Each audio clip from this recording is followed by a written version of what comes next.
Hello दोस्तों, कैसे आप सब। आई होप कि आप सब बहुत अच्छे होंगे। दोस्तों आज हम बात करेंगे माही भाई और लखनऊ सुपर जायंट की टीम, यानी कि भाई साहब लखनऊ की टीम दोनों में काफ़ी कंपटीशन नहीं देखते हुए नजर आया, क्योंकि दोस्तों लखनऊ सुपर जायंट्स काफ़ी ज़बरदस्त दमदार तरीके के गेंदबाज और बल्लेबाजी करते हुए नजर आ रहे थे और माही भाई की टीम बड़ी आसानी से हार चुकी है। जाहिर सी बात है, माही भाई की शॉट देखने में काफ़ी ज़्यादा मज़ा आ रहा था। हालांकि मेरे हिसाब से उसको थोड़ी ऊपर आने चाहिए थी, बट दोस्तों उन्होंने ज़्यादा ऊपर नहीं आया, जिसकी वजह से रन्स कम बने और इस रन को चेस करने के लिए बहुत ही ज़्यादा आसान हुआ। किसके लिए? केएल राहुल, डिकॉक, इसके बाद पूरन, स्टोनिस, लखनऊ के मतलब जो दमदार तरीके के बल्लेबाज है, हार्ड हिटर बल्लेबाज है, उनको चेस करने में कोई सा भी दिक्कत परेशानी कुछ भी नहीं हुआ, जिसकी वजह से 8 विकेट से मैच को जीत गया, वो भी 19वां ओवर में ही। यानी कि भाई 1 ओवर रहते हुए मैच को जीत लिया बिल्कुल आसान से होगा। उसके बाद दोस्तों कोई दिक्कत परेशानी नहीं हुआ, कुछ भी टेंशन या कुछ प्रेशर कुछ भी नहीं हुआ। तो थोड़ी सी डिटेल में आके बात कर लेते हैं कि चेन्नई सुपर किंग 176 में क्यों अपने दावेदारी को रोक दिया और ज़्यादा रन स्कोर बोर्ड में नहीं लगा पाए। तो लखनऊ सुपर जायंट्स टॉस जीती, टॉस जीतने के बाद बॉलिंग करने का फैसला लिया।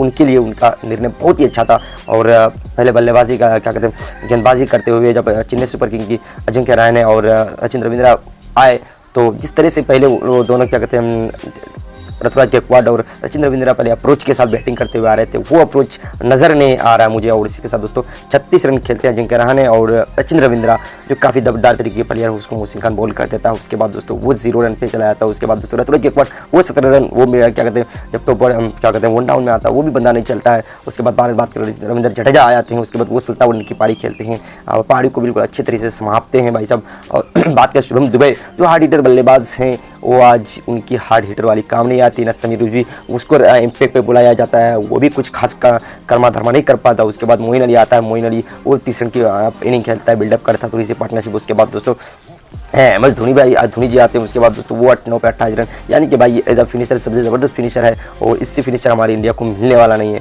शायद आने वाले टाइम में मिल जाए, तो कह नहीं सकते। वो रिंकू सिंह को हम थोड़ी बहुत मानते हैं।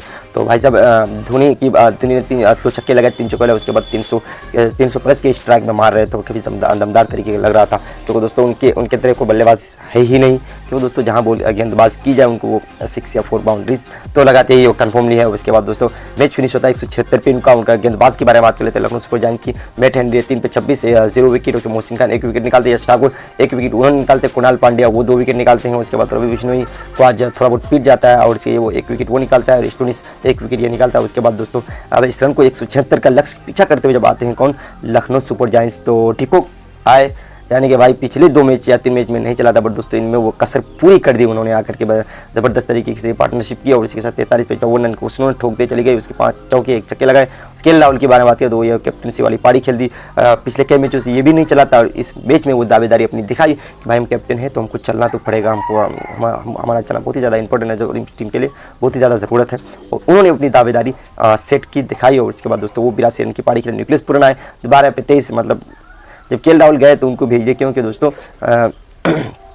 एक हार्ड हिटर बल्लेबाज चाहिए थी और किसी और को भेजकर निकोलस पूरन को भरा और मैच को बचाया ज़बरदस्त तरीके से। और निकोलस पूरन आए थे 12 पे 23 रन ठोक दिए, 200 के करीब स्ट्राइक भी खेला। उसके आकर तो मैच को फिनिश कर दिया और इसके दोस्तों 8 विकेट से मैच को जीत जाता है। और चेन्नई सुपर किंग गेंदबाज आज कुछ खास कमाल धमाल करते हुए नज़र नहीं आए, क्योंकि दोस्तों उसके गेंदबाज कुछ नहीं कर पाया, इतने कम रन्स। क्योंकि आईपीएल के हिस्ट्री में भाई साहब इस साल का हिस्ट्री में दिखाया आपको, तो 200 रन चेस हो जाते हैं, 200 रन चेस हो जाते हैं। मुंबई इंडियंस के बाद इतने ज़बरदस्त तरीके के गेंदबाज हैं, उसके बावजूद भी 200 रन करीब चेस हो चुके थे। हालांकि उसमें प्लेइंग 11 सही यूज़ नहीं किए थे, यूटिलाइज नहीं किए थे, उसके बावजूद भी शशन सिंह और आशुतोष ने रन को चेस करा लिया था। तो आसान है ये सब।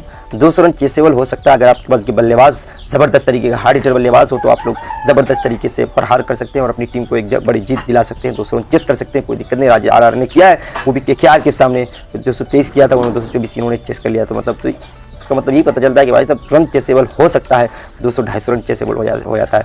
तो आप लोग याद ख्याल रखिएगा, अपना ख्याल रखिएगा। उसके साथ दोस्तों जय हिंद जय भारत।